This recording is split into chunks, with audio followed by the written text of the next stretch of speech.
One of the most important books I've read in the category of personal growth is a book called Crucial Conversations: Tools for Talking When the Stakes Are High.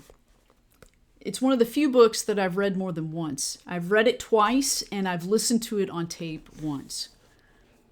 The point of this book is to say that when we have crucial conversations in areas where there's serious matters, that it's important that we listen with our heart, that our heart be the driving force behind our listening, to the point of those serious conversations that we have in relationship around financial matters, when we talk religion or even politics, to listen with our heart and ask each other, what do you really want with the matter of sincerity? Well, in today's gospel, Jesus is talking to the disciples, and the focus is on relationships and how we are with each other.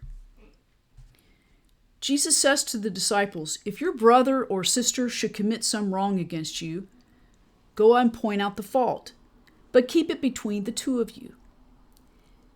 And if you've won your brother or sister over, great. If not, expand that circle of the conversation and go summon another to hear and listen.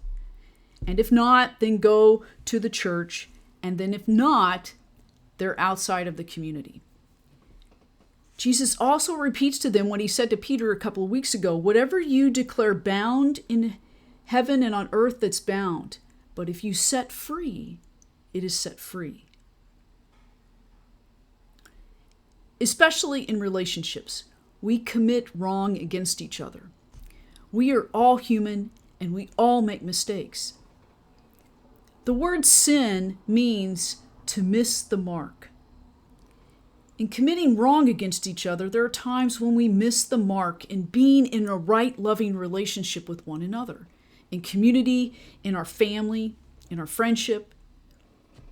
How do we talk to each other and mend that relationship so that we can continue to be in community?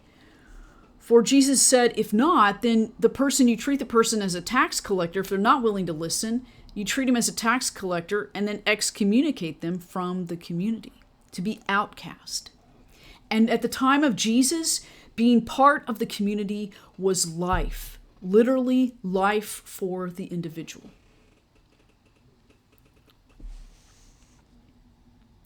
All of us in our circle of community, in our circle of relationships, we are sinners. We miss the mark. We commit wrongs with each other, whether it's intended or not. We make mistakes. And so it is important how we communicate and talk to each other in that circle of love, that we listen with our hearts to truly understand, what do we really want?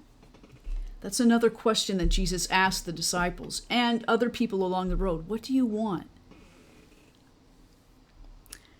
The end of the gospel is also important.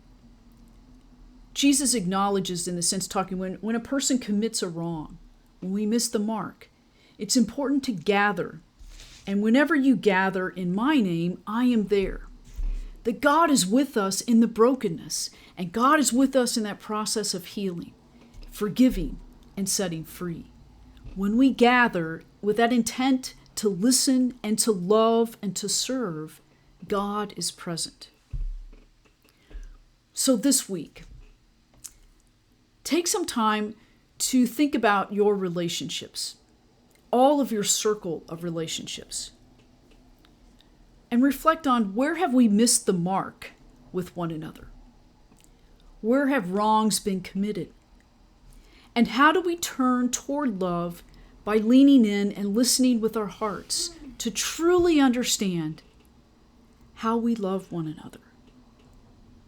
Let us listen with our hearts to keep moving forward in love, in community, and in relationship, because God is with us in that whole process of our brokenness and healing and listening and forgiving and in loving one another this day, this week, always.